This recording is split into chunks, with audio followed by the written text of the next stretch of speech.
On the night Angel Murphy turned 18, a single line appeared on his Instagram. He, him. No confetti.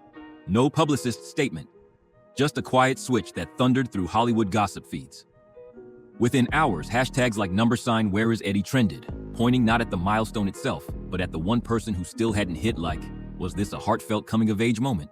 Or the first crack in a secret family standoff? Flashback to 2006. Eddie Murphy, comedy king with 7 kids already, collides with Spice Girl dynamo Mel B at a charity event.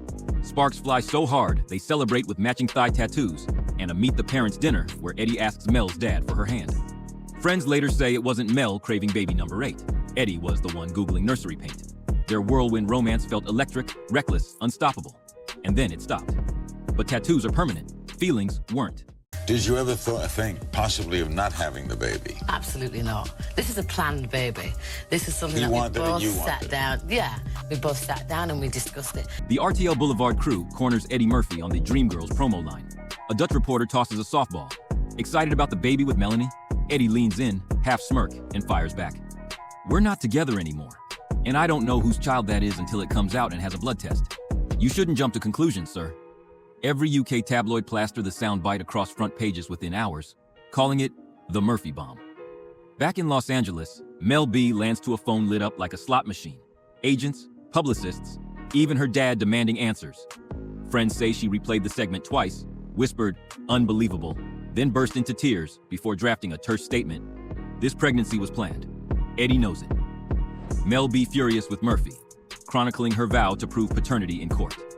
Fans pick sides overnight. Hollywood insiders whisper that the romance had already cracked over security obsessions and clashing entourages. But nobody expected Eddie to yank the entire rug out on live TV.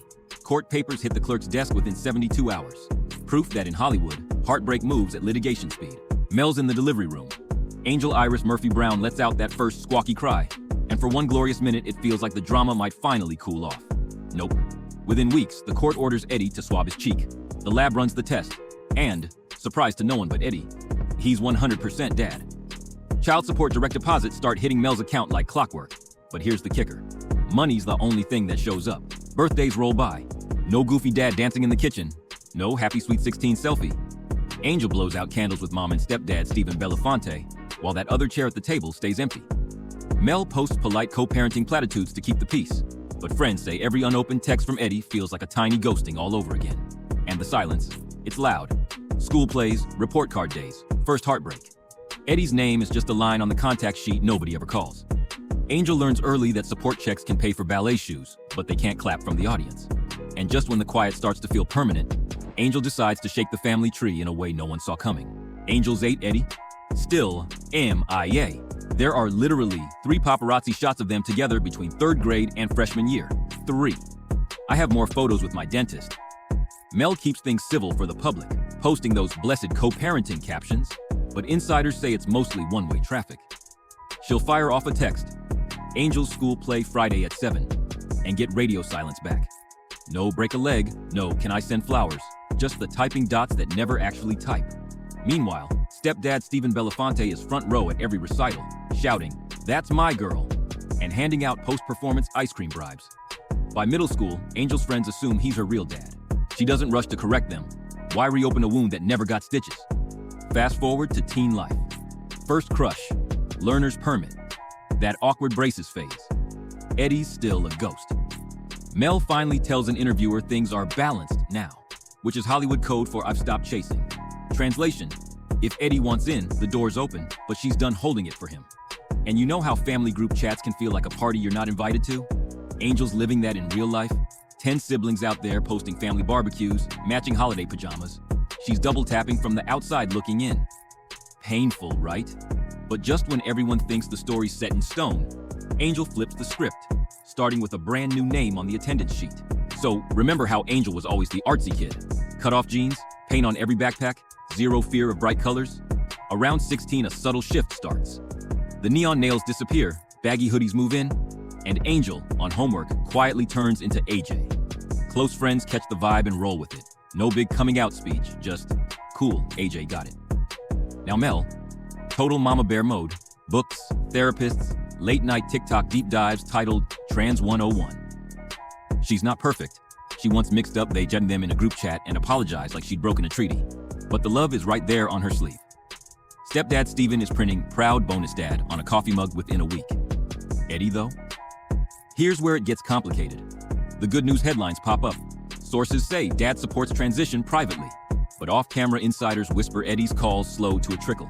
Imagine waiting for that one massive "Son, I'm here" speech, and instead getting crickets. AJ posts a selfie in a sharp suit for junior prom. Eddie's account, famously quick with heart emojis for his other kids, stays ghost white. Fans notice. Comment sections explode. Dad, you scrolling or sleeping? Enter Baddie Radio. They drop a spicy YouTube video claiming Eddie's basically pulling a 2007 Redux. Present financially, absent emotionally. The clip racks up views faster than AJ can refresh the page, and suddenly classmates are sliding into DMs asking, "Yo, is it true your dad dipped because you're trans?" Talk about a heavy load for senior year. AJ handles it with quiet grace. Think low-key posts about choosing family who choose you, plus the occasional meme about healing energy. But let's be real. Every time a sibling uploads a family vacay reel featuring matching Murphy smiles, that sting is there. Money covers tuition. It doesn't hug you after a rough hormone shot day. And as if the deja vu police weren't already working overtime, the internet digs up a 1997 clip that turns the spotlight back on Eddie. Hard.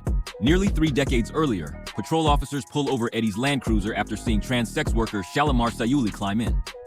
No charges stick, but People magazine quotes Eddie insisting he was just a good Samaritan. Critics now repost the headline beside Angel's new pronouns, calling it the ultimate hypocrisy on core. Old scandals age like milk on social media. Over the next 48 hours, dueling narratives clash. Entertainment sites celebrate Eddie's private support, pointing to his track record as a hands-on father of 10. Meanwhile, Baddie Radio's viral video labels him missing in action, and TikTok stitches flood timelines with sad lo-fi beats and screen grabs of Eddie's ghosted comment sections. Legacy turns on perception, and perception can shift with a single post. Angel's bio update lasted 1 second to type, 18 years to build toward, and maybe a lifetime for Eddie Murphy to answer. Whether Dad is quietly protecting his son off camera or dodging a conversation he vowed never to have, the spotlight is waiting. One Instagram tap, just a heart emoji, could rewrite the narrative. Until then, the silence is speaking louder than any stand-up routine Eddie ever delivered. And if history has taught us anything, it's that Hollywood silence rarely lasts. Stay tuned, because the next post may drop when no one's looking and everyone's listening.